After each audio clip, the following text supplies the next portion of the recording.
Agora a gente vem para cá para falar sobre a lei do direito autoral. No último final de semana, um influenciador digital brasileiro famoso se envolveu em uma confusão em relação aos direitos autorais de uma obra.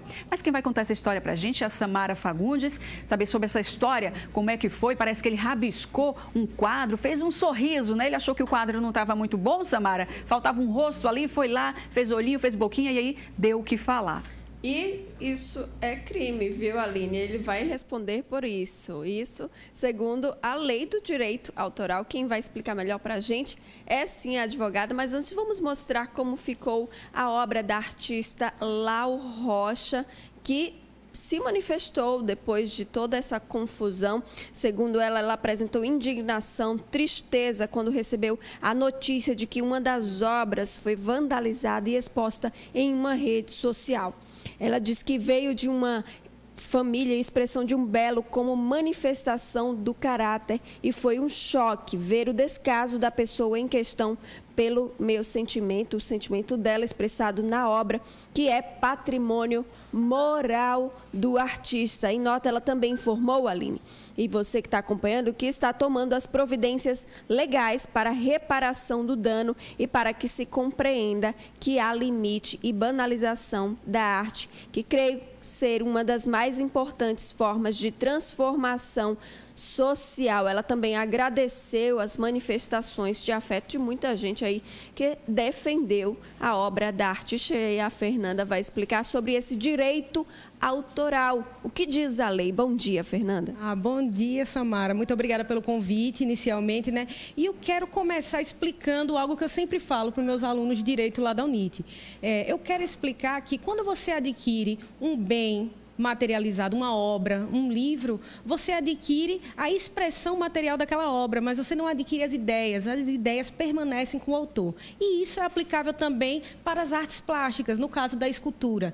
A adquirente, ela comprou aquela obra, mas ela tem o direito material, patrimonial sobre aquela obra.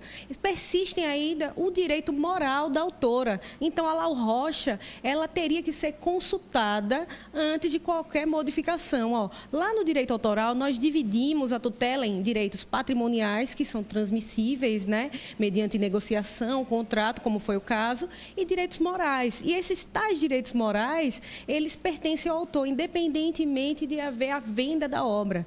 Então, a Lau, ela tem o direito de ter o nome dela escrito na obra, o que a gente chama de direito de paternidade, o reconhecimento da autoria.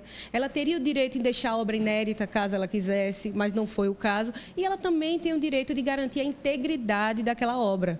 Então, nesse caso, ela pode se opor a quaisquer modificações nocivas àquela mensagem trazida na obra. A obra, ela é a expressão da personalidade do autor. Portanto, se há uma violação a essa obra, especificamente pode caber sim uma indenização por dano moral, uma reparação civil. Fere o dano moral. E aí seria, então, o resultado disso é esse reparação do dano.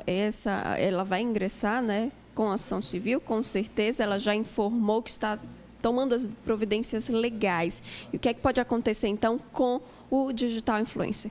Nesse caso aqui, provavelmente ela vai ingressar na esfera civil e vai pedir uma indenização por dano moral, porque houve a violação à sua dignidade, à sua honra, né? Como ela deixa bem claro na nota, que ainda que ela tenha vendido, diferente do que o Carlinhos fala nos stories dele, né? Ele repete o tempo todo que houve uma autorização de quem comprou a obra, mas quem comprou só o objeto material e não tem esse direito de simplesmente dispor totalmente, especialmente quando falamos de artes plásticas, porque são obras únicas. Perfeito. Está esclarecido, então, aí, não é, Aline Aragão? E você que está acompanhando, fere, então, o direito moral da artista Lau Rocha.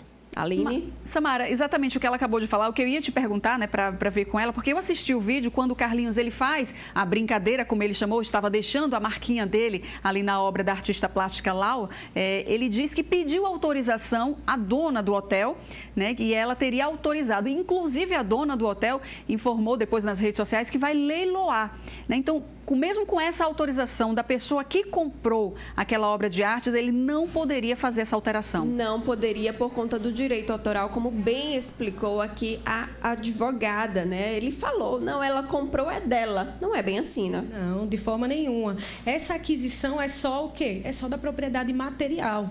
Então, deve haver ainda uma preservação. Quando falamos numa obra artística, uma obra intelectual, ela, por vezes, ela é a exteriorização da personalidade da autora. É uma criação única nesse caso.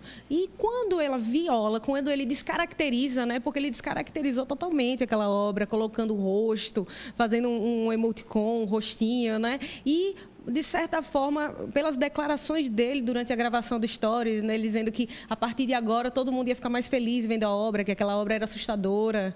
Então, nesse caso aqui, você vê claramente que houve uma descaracterização e uma violação. Violação mesmo, então ele deve responder por danos morais. Se então a artista plástica Lau Rocha prosseguir com as providências legais. Aline? Muito obrigada, Samara, por esses esclarecimentos, a doutora Fernanda também. A gente continua acompanhando esse caso aí, viu?